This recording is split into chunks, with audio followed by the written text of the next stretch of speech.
Your eco-conscious business, and today I'm joined by Joe Salter of Where Does It Come From, and we're talking about the story behind your clothing and more. So welcome, Joe. Great to have you on the show. Thank you. Lovely to be here, Karen. So Joe is an ethical business consultant, speaker, and writer, and supporting others in their sustainability journey. And she founded the social enterprise Where Does It Come From in 2013 to create jobs for marginalised workers and develop eco-friendly, sustainable and traceable production supply chains. Really, really important in this day and age. So I'd like to know, Joe, what led you to create Where Does It Come From?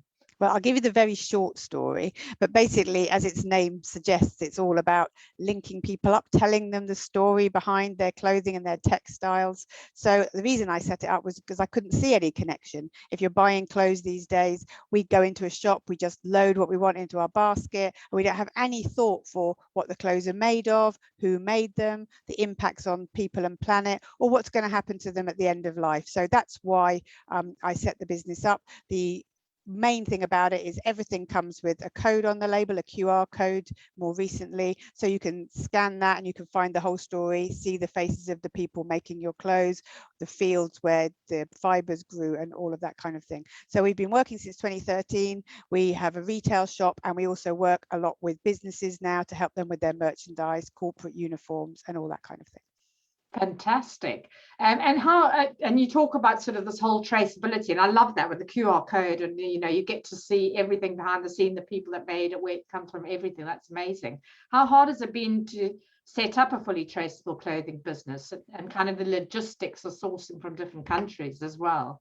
Yeah, well, to be honest, it's one of those things that you get into it before you know the challenges, and you learn as you go. And for me, I love to learn, and there's been massive learning. And sometimes it's felt like, oh my God, there's so much learning. I'm never going to get this right, But it's been really helpful to link up with social enterprises around the world. I came at it very much from a fair trade point of view when we started. I've been involved in fair trade for years, but then obviously fair trade and the planet are so intrinsically linked, I suppose, that it fast became both, and now we have three pillars behind the business. So it's people, planet, and also customers, providing that link as well.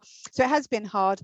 We first of all set up in partnership with a lot of with social enterprises in India. One in particular called Moral Fibre has been with us since the beginning, and they use a fabric called khadi, which is a hand weave cotton fabric that was promoted very much by Gandhi. So if you think of Gandhi with his white robe on, it's that fabric. It's made by the people, rural economies, communities, really, really important.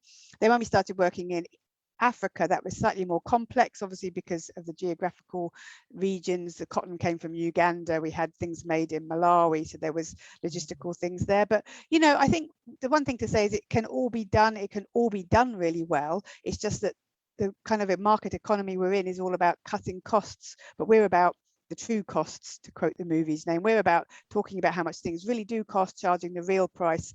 If people don't like that and they want to go to Primark, then they're deluding themselves. Sorry.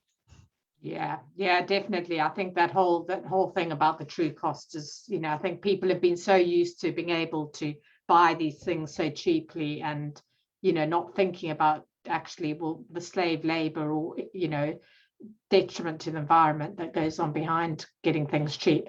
So what sort of fabrics do you work with? Because I know you've got a lot written on your site about working with organic cotton, and of course there's always been this controversy thing, oh, well, cotton takes up so much water, and why not use hemp or something like that? Can you tell us a little bit more about that? Yeah, I mean, natural fabrics, natural fibers. We've been, in fact, 2 weeks ago, I was speaking at the Festival of Natural Fibers in London, which was fantastic. And we covered so many different fibers. I was chairing a panel on British fibers. That was hemp, that was leather, that was nettle, which was a really interesting one, wool, obviously. But we work a lot with indigenous cottons and organic cottons. And when I mean indigenous, talking about cotton and its bad press, it's always called the thirsty, dirty crop is what it gets as a bad press.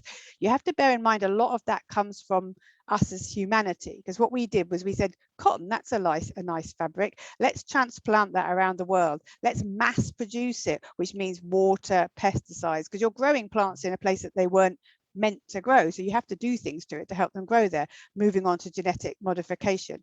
The main problem has been mass production, with all of the water and everything, the Aral Sea drying up, as we all know, due to the Uzbekistani cotton having to need so much water that they diverted a whole sea to do it. So all of that is down to humanity, not down to the plant. So if you look at the organic rain-fed cottons using indigenous cottons in India, they have cottons that have been there for like thousands and thousands of years. They don't require water because they only require what comes from the sky. They don't require unnatural pesticides because they're in harmony with the environment that they're in. So I think it's down to, we have to cut back on the mass production that we're doing and farm in a regenerative way. And hemp is obviously another really good one. We've worked with hemp as well, and all these other different fibers. Also transporting fibers around the world may be something we don't want to do so much of anymore. You know, maybe we're going to be growing the things that are natural to those environments. But I think the main thing is doing things in a regenerative way and doing a lot less of it.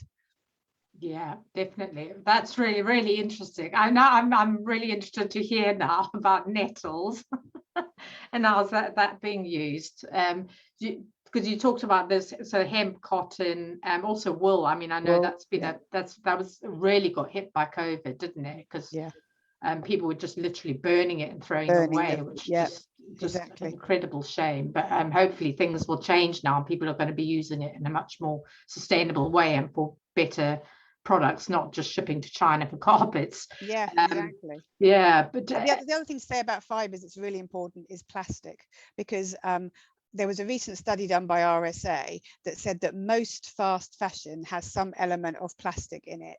And they did studies of the ones that get the worst reputation, but the biggest customer base, which are like Pretty Little Thing, Boohoo, those kind of companies. And they are using more than 50% of their clothing, or around 50% of their clothing, is 100% virgin plastic. So I'm talking about plastic, I'm talking about nylon, acrylic, those kind of things. They hide behind weasel words, polyester.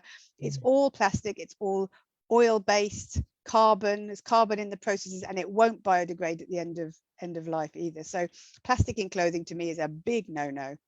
Definitely. And I know in the washers you then get the microfibers coming off as well, isn't it? And also to try and recycle it or repurpose it in the circular economy, you can't, because they're all intertwined, so you can't kind of separate it out. So we have to go back to natural fibers. It's really, really important.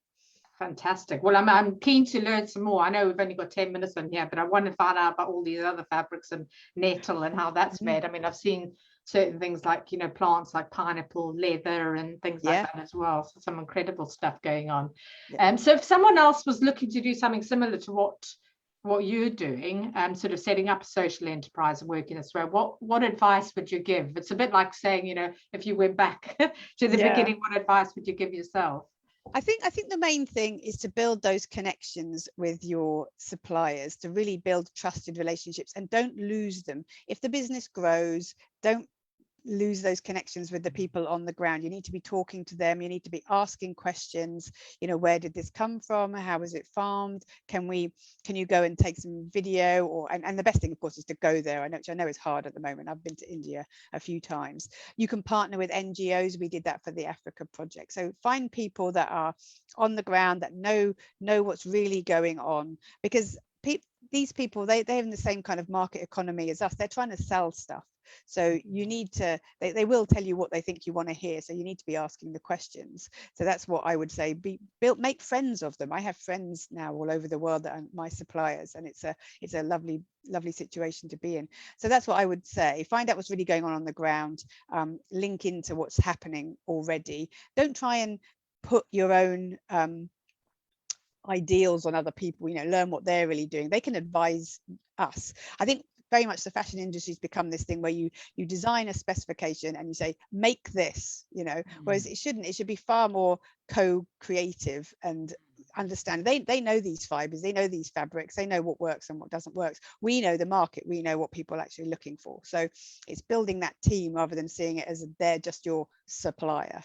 Exactly. That's really great. And lastly, what is your top eco tip? Yeah, I had to think about this one because I could go on for hours, but I would say for consumers, any consumers, and by that I mean customers who are buying stuff to consume. I know people don't like the phrase. I think it's very appropriate what we do for nature.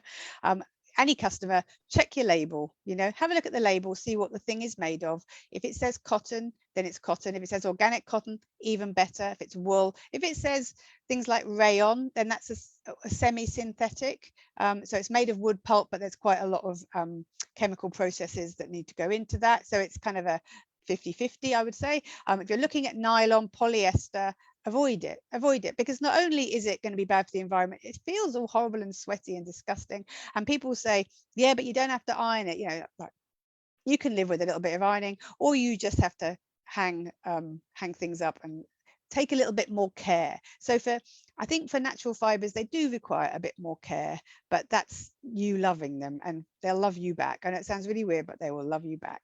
Oh, I love that. Thank you so much.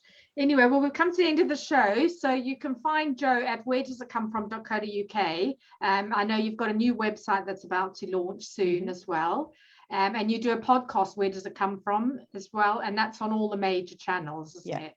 Where Does It Come From podcast, iTunes, Spotify, all of that. And if there's any businesses listening who are interested in some textiles with a tail for their business, it could be bags, it could be t-shirts, it could be anything you like, then contact us as well, because we love working with businesses and to help you on your journey to transparent textiles.